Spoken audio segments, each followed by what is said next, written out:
ladies and gentlemen, the President of the United States.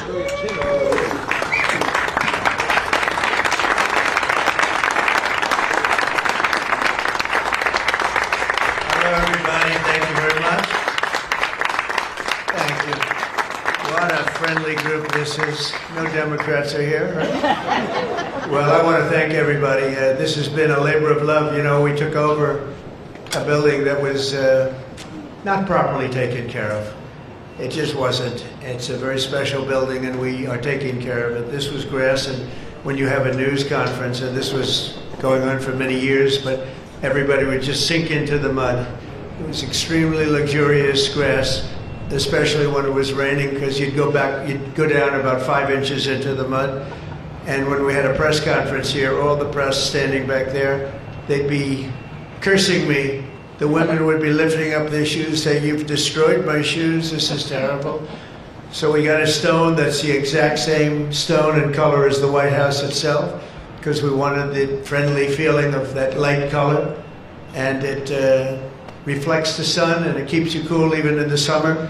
And we've had press conferences. We finished it about a month ago. This is, as you see over here, the Presidential Walk of Fame.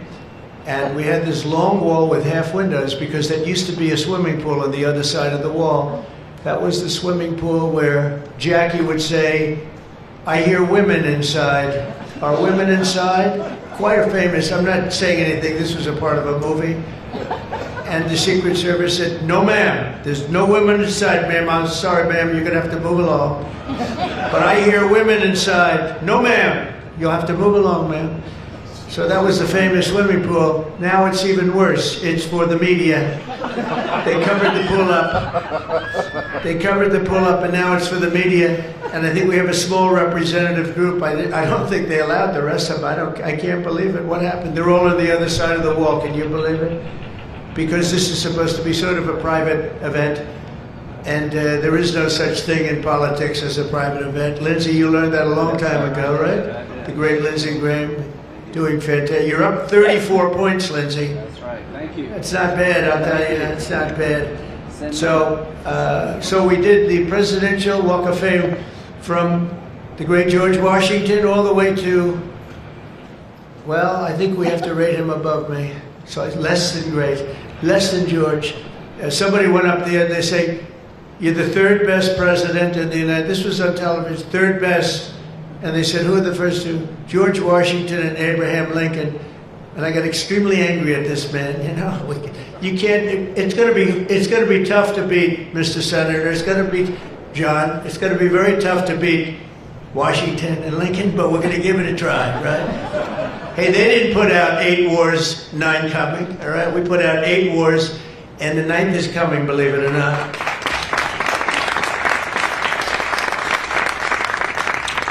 So I just want to say it's great to be with you. And when we're finished, later on, we're going to have a little quick lunch, and they do great food at the White House. And this is used sometimes for evening, where we've had some incredible people for the evening, and some of the big foreign leaders have been coming. And most excitingly, on the other side, you see the fence and the wall. We're building a world-class ballroom. You know, for 150 years, they've wanted a ballroom here. We don't have a ballroom. We have a little cocktail area, but we don't have a ballroom. The East Room, it's called, is a very small cocktail area. It holds about 88 people if it's tight. And I said, if I do this again, I'm going to get a ballroom built, and we're putting up our own money. With the government is paying for nothing. You probably hear the beautiful sound of construction to the back. You hear that sound? Oh, that's music to my ears. I love that sound. Other people don't like it. I love it, Josh. I think when I hear that sound, it reminds me of money. In this case, it reminds me of lack of money, because I'm paying for it, so it's the opposite. But it's going to be one of the most beautiful ballrooms anywhere in the world, and it's going to be able to take care of tremendous things. When you have, as an example, I'm going to see President Xi in 2 weeks, going over to South Korea. We're going to meet in South Korea. We're going to talk about a lot of things. They want to discuss the fact that they're paying 157% tariff. It's a little higher than they thought. And we're doing very well. I think we're going to do well in that negotiation. We've done well, as you know, with Japan, with South Korea, with Europe, the European nations got together, we made a deal, and it was all based without the tariffs, you could have never made the deal. I'll tell you what, tariffs equal national security. Remember that. Tariffs equal national security. You got to remember that. And they also equal wealth for our nation because we've taken in hundreds of billions of dollars in a very friendly manner, given to us by nations that used to take it from us. And they used tariffs on us. We never used it on them because we were foolish. Or we were led by people that weren't business people. But it really does. It equals national security. And I wouldn't have put out, I mentioned 8 wars, 9 coming. Of the 8, 5 were based solely on trade and tariffs. India, Pakistan were going at it. 2 nuclear powers, and serious nuclear. 7 planes shot down. They were ready to go, and I called them up. I said, you go to war, and we're not doing a trade deal. And they said, well, what does one thing have to do with the other? I said, it has a lot. You're nuclear powers, and if you do it, we're not doing a trade deal. And 24 hours later, they called me, we have decided not to do it. We stopped the war. We stopped a potential disaster, a nuclear disaster, because of trade. And it's been really amazing. But the tariffs have made us a wealthy country. They've given us tremendous defense. They've given us things that we can do for other countries, very positive. But again, really, it's national security, it's national defense, and they are so important. And it's incredible that presidents, for the most part, didn't know how to use them, when to use them. If you go back, you'll see some of the presidents that were the most successful were believers in tariffs. And I even see foreign countries now that we are doing very well with, taking ads. Don't go with tariffs. They're taking ads. I saw an ad last night from Canada. If I was Canada, I'd take that same ad also.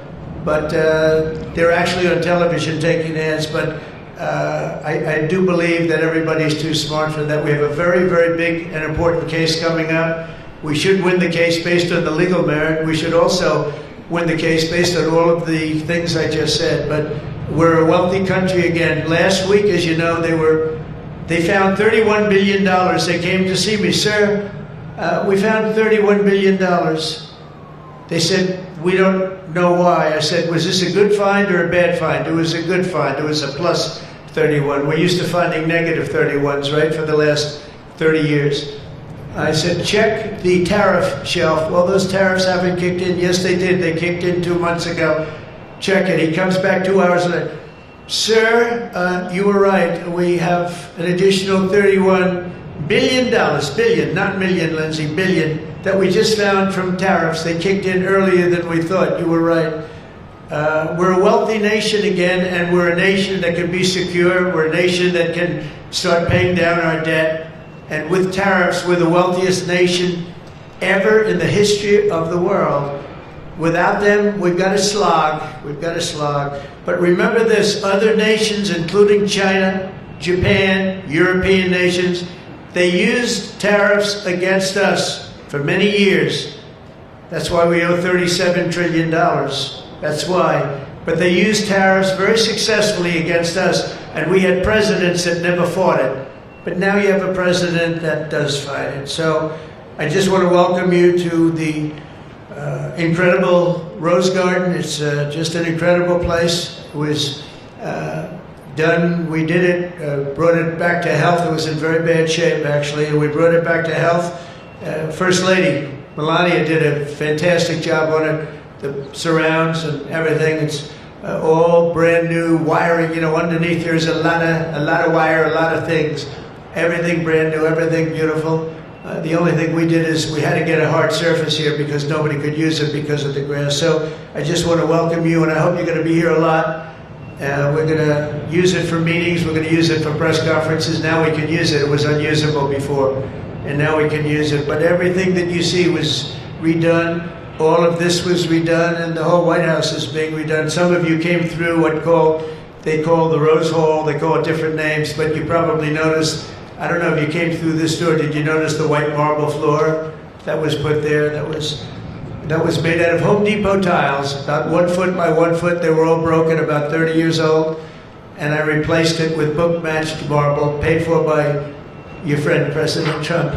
It's like, it's amazing how people like it when you say you paid for it. When I say I paid for it, they say, oh, I love it. But it really, they did a beautiful job. The great great talents. They're very talented marble people I have, and they replaced it with beautiful Paradiso marble and statuary marble, and it's really, really beautiful. I want to thank the outstanding leadership team, and you really do have that majority leader, John Thune, who's been my friend. He really has done an amazing job. Thank you, John. Thank you. Done an amazing job. I didn't get to know John as well in the first term, and I've gotten to know him very well over the last 9 months, John, and you're doing a fantastic job. Thank you very much. Really great. Majority Whip John Barrasso was outstanding man. Thank you, John. Thank you. Great guy, too. Conference Chair Tom Cotton. He loves that military. He loves the he loves the military. Policy Committee Chair Shelley Moore Capito. Shelley, thank you very much, Shelley. Vice Chair James Langford. Very good, James, thank you. And you know, we have everybody but one person here.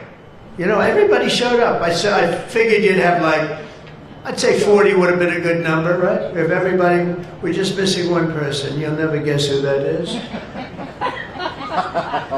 Let me give you, he automatically votes no on everything. He thinks it's good politics. It's really not good politics. He's an automatic no. But I don't know. Look, if he wanted to come, I'd probably let him come, right? I'd let him come. Begrudgingly, but would let him come. And National Republican Senatorial Committee Chair, an unbelievable guy, Tim Scott. You know, Tim, I shouldn't say it because it's so, I don't know if it's going to be. But Tim ran, and he was very effective and very good, but he was on the debate stage and everything else, he was good just because he's good. But he wasn't as good as they thought he was. And when he got out of the race, he endorsed me almost immediately. And I used him as a surrogate. And I wasn't sure if I should because, you know, sometimes I want a total lunatic to get up and fight for me. And Tim is a really good person. So I wasn't sure. And I put him on the stage, and he ripped the heart out of everybody. He was so brutal. He was so unbelievable. It turned out to be absolutely one of my best surrogates, and it includes a lot of you people that were here. You were all surrogates. But Tim ripped these people apart. And after watching 2 or 3 times, then I wanted him all the time, right, Susie? I said, I want Tim Scott, get up there. But he was so good, and I said to him, Tim, when you fought for yourself, you were much different. When you fought for me, you were a tiger. You were like unstoppable. You were, really was. You all saw that. What's the difference? He said, I've never liked selling myself. And I love selling somebody that I really do believe in. I really believe in you. And I just felt that way. And it was so nice the way he expressed it. And I want to tell you, you are a champion. You are a winner, and congratulations. Thank you very much. I never love telling that story because I'm not sure if it's a good or a bad story, but I'm telling you, you are an amazing guy, and you fought for me so hard, and I really appreciate it. You got to be my #1 choice, Tim.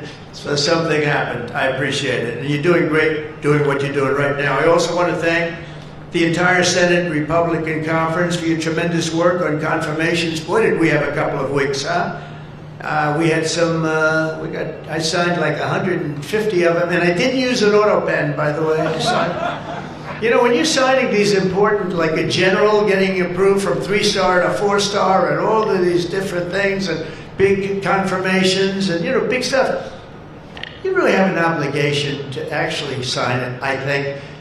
You probably noticed right there, number 46, we put up, right? We put up a little bit of an auto pen. We have 46, we have 45, we have 47. It's very interesting. You have 46 as an auto pen. It's up there. It stays up there. People like it. It's probably going to stay up there for a long time. It's true. And I know you're looking into that. And by the way, the auto pen person said he never spoke to Biden. He worked the auto pen. You're not allowed to do that. So if you're looking at anything, just remember it. And remember, they treated us very badly. They treated us very, very badly, so I think you're allowed to just report the truth, including the confirming of my cabinet much faster than first time. I mean, we went so fast, and I give John Thune and all of you credit for that. It was amazing. All of a sudden, I was calling John, I gotta get him approved. come on, John, because I was getting like one every 2 weeks. And you know, I had people, they left their job and they left everything and it looked like they were, all of a sudden, it was like an avalanche. They walked in, James and James, my double James, I call them. They walk in and they had like so many of them. I said, you gotta be kidding. Is this like, are you for real, right, James? John Thune did his job and you got them all done and have all those people out there working now, and instead of being very upset with the fact that we couldn't get them approved quickly. So I really appreciate it. You used a method that I wish you could use on U.S. attorneys. You know, I have 10 U.S. attorneys who are phenomenal, phenomenal. A Harvard, a Yale, a this, a that, all top. And the problem is they're not gonna ever be confirmed, I guess. I put them in, they'll be there for 3 or 4 months, whatever, and then they have to leave. Because anytime you have, as you know, anytime you have a Democrat senator, not even 2, just 1, they'll say because of the time we're in, we're not approving that person. We're not approving, they never do. They won't approve. And therefore, because of blue slip, I have to tell the person after 3 months, I'm sorry, you'll have to leave, and I put somebody else in. And I've had Democrat senators say the only one who will ever approve is a Democrat. This is not constitutional, and you really, I hope you can look at that blue slip thing, because I have 10 people that are phenomenal, and they're going to have to leave office. Highly educated, top of their class, everything, and they're going to have a mark on their career that they were a U.S. attorney for 3 months or 4 months, and then they had to leave. And that's so unfair. It's unfair to the public, because the public voted for me in a landslide, and I'm supposed to be picking the U.S. attorneys, and this goes for judges also, but actually more so even for the U.S. attorney with the blue slip. So I have these phenomenal people, many of them young, but truly fantastic people, and they're wondering what's going to happen in another 3, 4, 5 weeks. They're going to have to leave office. I think it's a shame, and I hope you can do something about it, because I'd like to tell those people, you know, we put you there, and you're not going to have on your resume for the rest of your life, you were there for 4 weeks or 6 weeks, and you left like you got canned. So I hope you look at that. Very important. And after your pivotal changes to the Senate rules last month, as a result, this is what you did, the unprecedented obstruction by the Democrats. We've confirmed more than 175 public servants, people that are phenomenal, to keep posts, and that's just been over the last couple of weeks. It's an unbelievable thing what you've done, John, all of you together. So working closely with me and House majority, the Republican Senate also gave us the largest working class tax cut in American history, and you passed the Lincoln Riley Act to throw illegal alien criminals out of our country. You passed the Genius Act and the Take It Down Act with the support of our wonderful First Lady. She got, by the way, she got actual support from the other side. It was bipartisan. I think Rand didn't vote for it again. I think it was only Rand did. We had bipartisan support other than maybe Rand. But another one I'm going to ask you to vote for, and it's in the House now, and I hear it's doing well in the House, James. It's case law. A young lady named Kate Steinle, I remember it so well, probably 8 or 10 years ago now, in San Francisco. She was holding hands with her father on the San Francisco pier, looking out into the water. It's beautiful, everything was beautiful, but the person wasn't beautiful that did this. And this was an illegal alien that came into our country 5 times, was thrown out 4 or 5 times, I don't even know, but a lot, and came back and shot her through the head. And she went down and she looked at her father, Daddy, Daddy, something happened, and she immediately passed away in his arm. And I mean, you can imagine, it was so sad, such a beautiful, beautiful, beautiful person. Father was destroyed, you know, virtually destroyed. And they passed they wanted to pass what they call case law, and it's now again in Congress, and I hear we're going to get it passed in Congress, and when it gets up to the Senate, I hope you guys can pass it. And basically, very simply, it says that if you're an illegal alien and you come in and you get thrown out, if you come back and get caught, you have to spend 10 years in jail. Very simple. Very simple. If they would have had that, Kate Steinle would be alive today. That was a big event at the time. If you remember Bill O'Reilly, for those of you that like Bill, I think I like Bill, but he was the one, he devoted his life to that law, trying to get it passed. I think it's time that we pass it, so that if you get taken out of the country and you come back illegally, knowing that this law is in existence, you go to jail for a 10-year period, and it's going to keep the repeat offenders from coming in. It's going to really keep them from coming in. Senate Republicans have already voted 11 times to get our government back and open for business. We have record business. We're going to be, I think, by the time I hit month number 12, I think we're going to have $20 trillion of investment. We're over 17 right now. As an example, President Biden had less than $1 trillion for 4 years. We're going to have $20 trillion in less than 12 months, and we're over 17 trillion right now. So it's the largest amount in our country by far, by many times. That's in our country. But here's the one, it's the largest amount in the history of the world. There's never been a country that's had anywhere near 17, or it will be 20, and it's going up fast.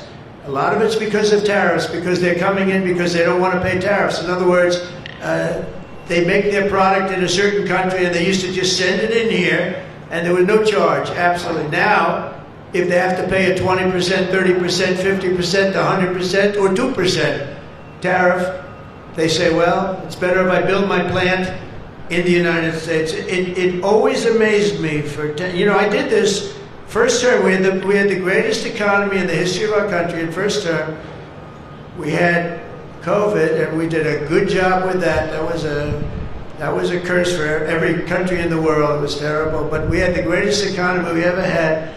But if you remember, I started the tariffs, but I held it off because it wouldn't have exactly been good at the time to tell France, you know what they were going through, you know what Spain was going through and Italy was going through, that, by the way, we're going to charge you tariffs. But I had started the process.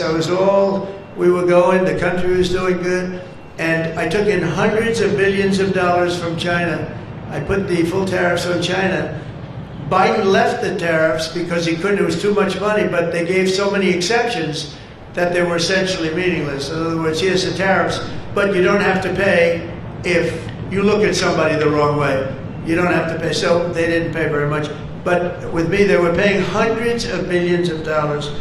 And again, I have a great relationship with President Xi. I expect to be able to make a good deal with him, and I want him to make a good deal for China, but it's got to be fair. For years, they were making $500, $600, $700 billion. $700 billion, and we'd be making nothing.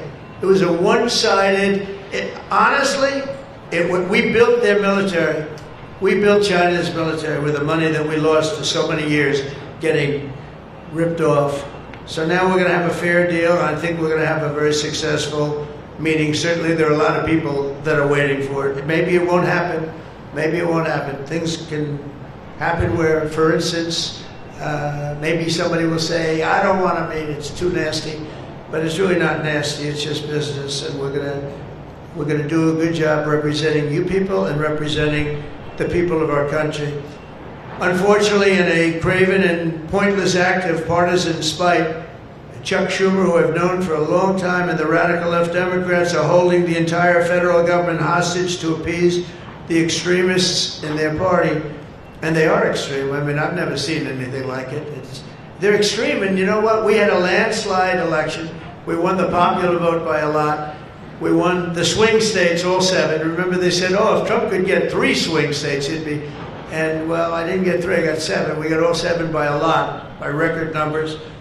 We won the Electoral College, 312 votes. They said, it's very hard for a Republican. It's harder for a Republican. Although now I think we've swapped it. I think it's now harder for a Democrat. Because if you see what we've done with the Hispanics, with the black workers and black men, and recently a poll came out with black men and women were doing so well. You know, they want security. They don't want to have their city destroyed. Women in Chicago, beautiful black women walking around with red MAGA hats because they don't want to be mugged and shot and everything else. And then you see a Democrat get up and tell you how safe it is in Chicago. You know, they've had, in a fairly short period of time, 4,000 murders. This is over a short period of time. 4,000 murders. And they had a holiday where they had 28 people killed and almost 100 shot. And then you listen to this guy Pritzker. I've known the family for a long time. They threw him out because he was no good, and he became governor. He's got money through the family. He didn't make. He got money through the family, but they threw him out. He became governor. I said, I wonder how he's going to do. It's a crime palace. It's a shame. And you know what we did in D.C. is unbelievable. You people. You can walk down the middle of the street, Mr. Senator. You can walk down. You can have your wife meet you at the restaurant, and she's not going to be accosted, shot, beat up, raped. It's unbelievable how bad it was. It was one of the worst in the country, and now it's stone cold. I don't say the word perfect, but it's pretty damn close. And you know, they would average more than a murder a week in Washington, D.C. This is just before we got here, a murder a week. Think of that. The capital of, in my opinion, the capital of the world. They come from Iowa, they come from Indiana, they come from Florida. You call up the parents, I'm sorry, sir, your son has been shot and killed. We have no crime here now. We have no crime. And the National Guard has been unbelievable, the job. Unbelievable. And you know, it also looks better. I do a tour, I hop in that beast. I feel very safe in the beast. The windows are this thick. But I hop in the beast and I tell the Secret Service, let's drive around town. I used to do that myself. I could drive myself around. I actually like that better. But now I don't think it's a good idea. But we drive around in the streets. The place is looking much, the grass is good, the fences are down, there's no tents, there's no anything. We are looking like it's just a whole new look, and the most important thing, there's no crime. And we're going to fix the roads. We have great pavers. We're going to fix the medians in between the roads, which are half of them are falling down. We're going to take some of the tiles off the bridges, the tunnels that you have. They've been up for 40 years. They're rotted. And we'll put up brand new, gorgeous white tiles like it's supposed to be.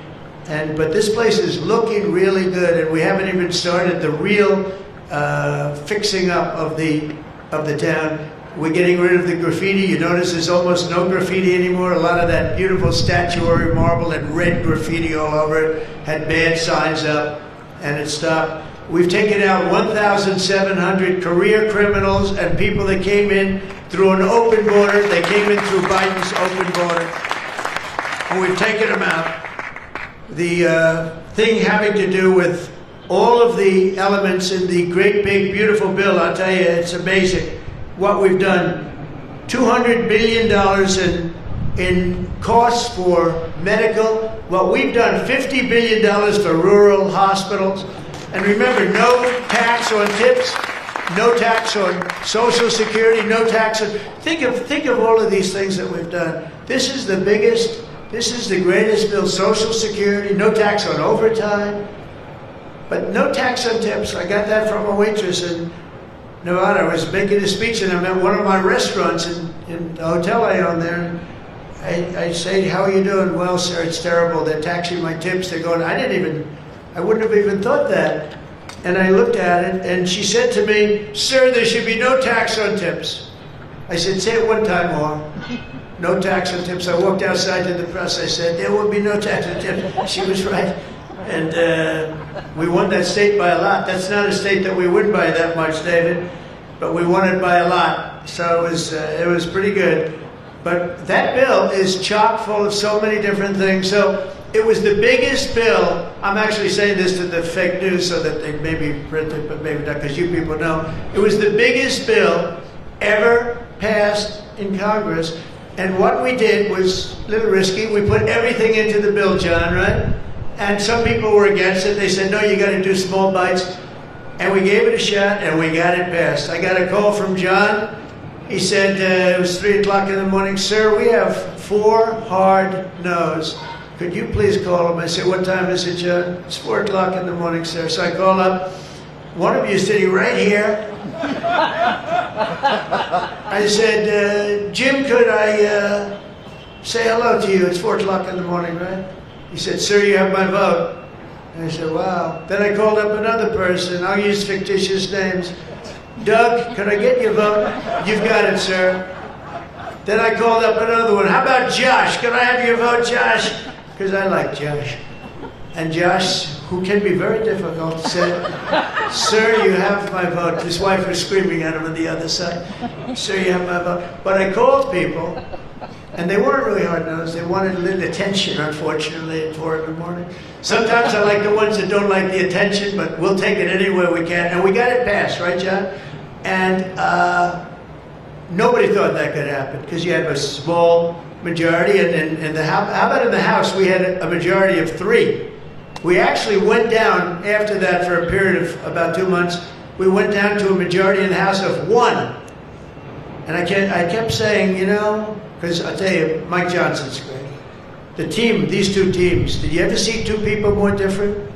One's tall, one's slightly less tall. You want to be believed? They are very different people, but they're the same in terms of talent. They did it, the 2 guys, and they get along incredibly well. We all do. We get along great. But we passed a bill. We don't need to pass any more bills. We got everything in that bill. There's nothing else we have to put. We got the largest tax cuts in history. We got the extension of the Trump tax cuts. We got all of these things. And, you know, remember, they lie. They will look at I saw it the other day, they were talking about, I call it the great big beautiful bill, but that's what it is, the great big beautiful, the biggest bill ever passed. And what they say, they make up stories. And I saw they were interviewing a senator, and they said, well, what's wrong with their bill? He didn't know what to say, because there's nothing he could say. It covers everything. He said, death, death, it brings death. Now, if I'm a regular person and I hear that, I say, oh, that's terrible. But it's just the opposite. It brings life. It brings Medicaid, Medicare, Social Security. It secures all those things. And they just are so bad. You know, they said death. It was like death. And there's nothing about death. Theirs is death. Because they're going to lose Medicaid, they're going to lose Social Security, they're going to lose Medicare. All of those things are going to be gone because the whole country would be bankrupt, and you're not going to have any kind of medical insurance. So with us, it's the opposite. And it's a great bill. We don't need any more. And I want to just say from the beginning, our message has been very simple. We will not be extorted on this crazy plot of theirs. They've never done this before. Nobody has. You always vote for an extension. Chuck Schumer and the Senate Democrats need to vote for the clean, bipartisan CR and reopen our government. It's got to be reopened right now. We're not doing that. They are the obstructionists. And the reason they're doing it is because we're doing so well. We're doing well all over the world. We're doing well with the close to $20 trillion that I just told you about. It will be that number, but even if you take it down to over 17, that's a guarantee. We're doing well with everything. Car plants are pouring back into our country. AI plants, we're leading, we're dominating China right now in AI. And I did something that I think you'd like, because we have an old grid, it's a tired grid. It doesn't have the juice that you need to fire up these plants. You know, these plants will need more than double the energy we have right now for the whole country. That's how big it is. And we can't do that. There's no way we can do that. China's building right now 52 power stations. But I did something better. I'm letting everybody build their own power plant, so they'll become like an electric utility in addition to AI. But if they want to build their own plant, and we get their approvals within less than a month, it used to take 5 years prior to rejection. Sometimes a guy in Louisiana, they had one that took 12 years, and then they got rejected. I got it approved in 2 weeks when I got into office. That was the first term. And the plant is up now, and it's been a great thing for the state. I did it twice, actually. I got 2 of them that were dead after 12 years, and I got them approved, both of them, in less than a week. And that's what we're doing. Lee Zeldin, by the way, is doing a phenomenal job, Environmental Commission, I have to tell you. He knows that we have to get them fast, and we're getting them fast. So we're leading China in the AI race by a lot. Under Biden, Democrats voted 13 times for continuing resolutions to keep the government open. And all we want is simply to ask them to do it once again. They always voted for it. They never voted against it. Nobody votes against it. But they do that, and they do. It's partially my fault. I mean, I'm watching you, and I'm looking at all these great faces that I've seen. Really great people. I think with few exceptions, a couple of you I don't like that much, but with few exceptions, great people. And you look at what they do, and you look at the game they play, and it's a horrible game. And, you know, we have the hottest country ever. This is the hottest country anywhere in the world. And I say this, I'm sure you've heard me say it, but I was over in the Middle East, and the King of Saudi Arabia and others also said essentially the same thing. They said, you know, President, a year and a half ago, your country was dead. We never thought we'd see this. And right now, you have the hottest country anywhere in the world. We do. We have the hottest country anywhere in the world, which tells you about leadership, and that includes your leadership.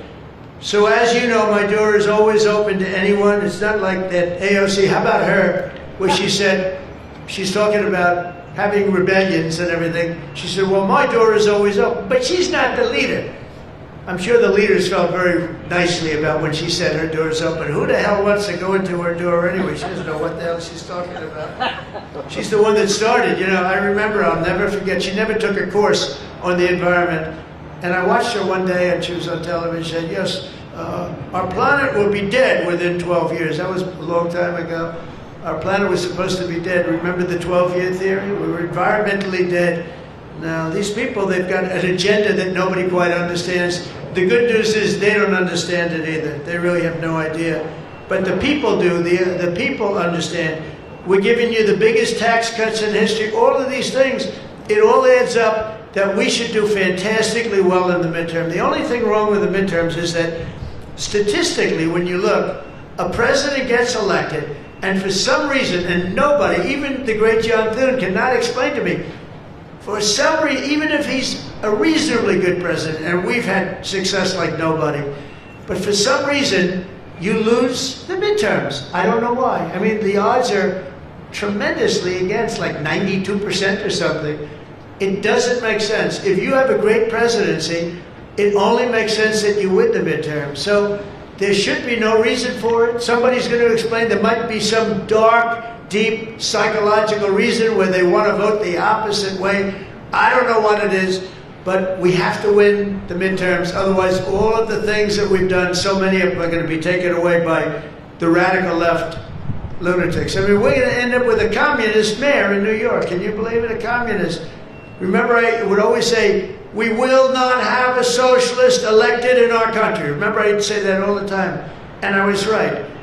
We skipped socialists. We got a communist elected. So I didn't tell a lie. I didn't tell a lie. I was right. We'll have a communist, not a socialist.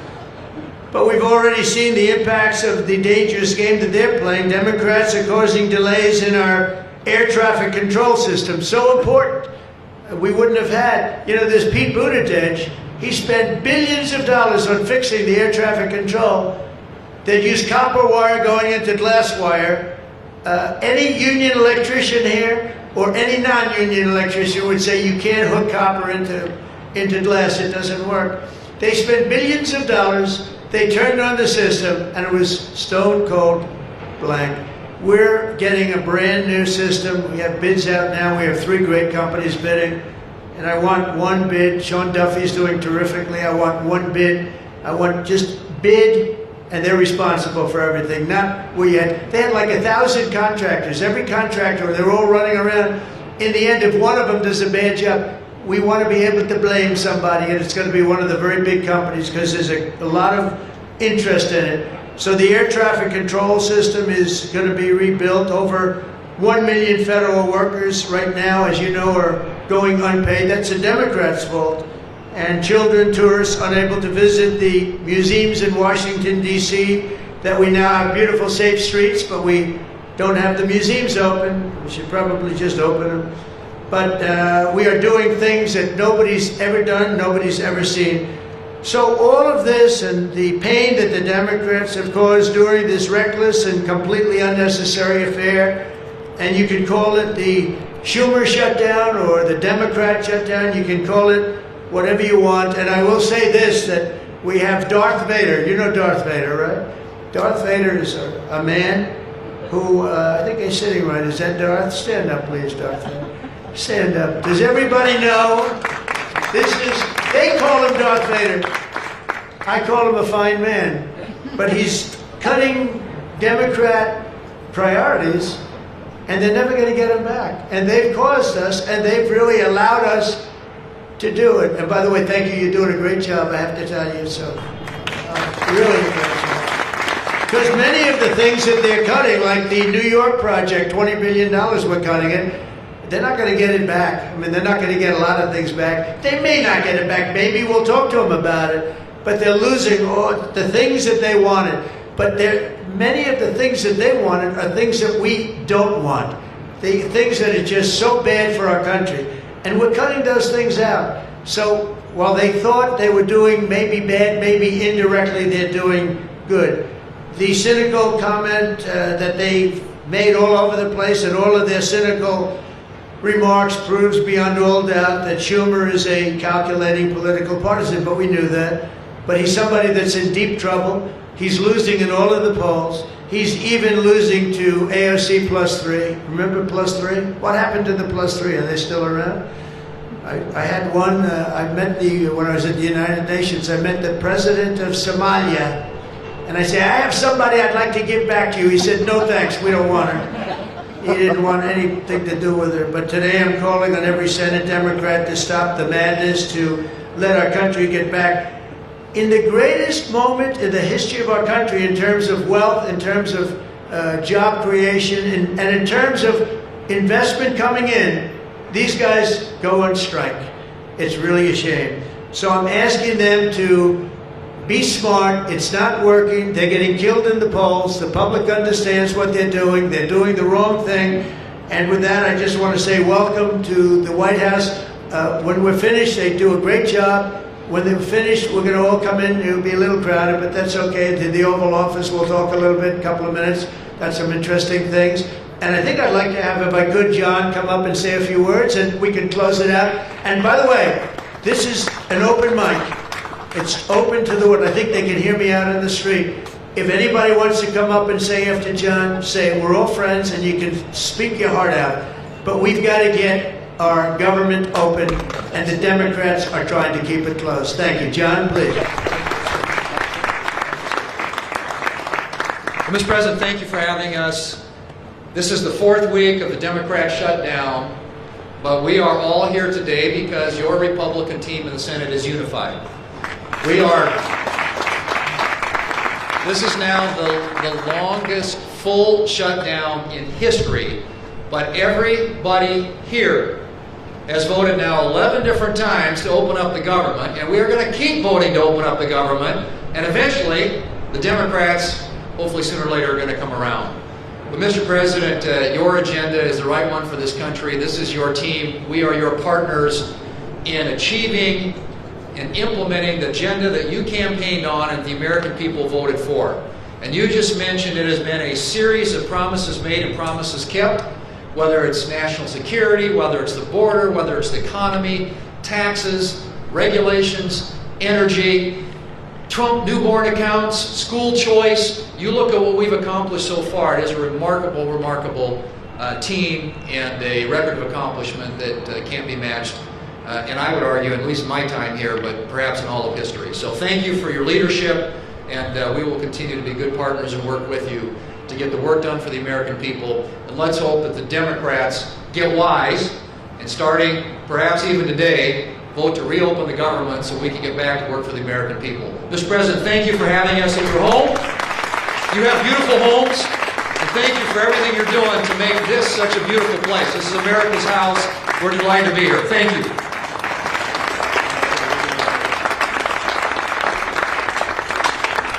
Okay, TV, we're done.